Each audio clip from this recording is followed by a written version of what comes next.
আমরা সবাই পাপী। আমরা কি? বিষ্ণু বললেন কুল্লুকুম খাত্তাউন, তোমরা সবাই পাপী।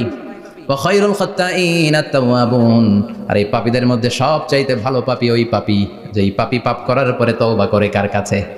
এজন্য আল্লাহ বললেন ইয়া আইয়ুহাল্লাযীনা আমানু তুবু ইলাল্লাহি তাওবাতান নাসুহা। তওবার মতো তওবা করো, কান্নার মতো কান্না করো। চোখের পানি এটা একটা খুব পাওয়ারফুল একটা জিনিস। এটা আপনার পাপকে ধুয়ে মুছে সাফ করে দেয়, আপনাকে নিষ্পাপ বানিয়ে দেয়, ঠিক কি না?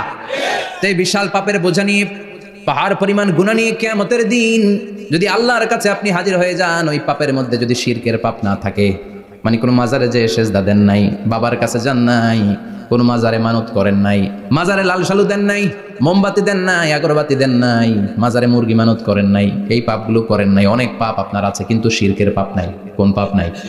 আল্লাহ বললেন হাজার কোটি পাপ নিয়ে, পাপের বোঝা নিয়ে, পাহাড় পরিমাণ অন্যায় নিয়ে, গুনাহ নিয়ে যদি আমার সামনে আসো, আর এই গুনার মধ্যে যদি শিরকের কোনো গুনাহ না থাকে, তাহলে আমি আল্লাহ পাহাড় পরিমাণ দয়ার ক্ষমা নিয়ে তোমার কাছে হাজির হয়ে যাব। সুবহানাল্লাহ। এজন্য শিরকের সাথে আমাদের কোনো সম্পর্ক, এই শিরক করলে তার মাফ নাই।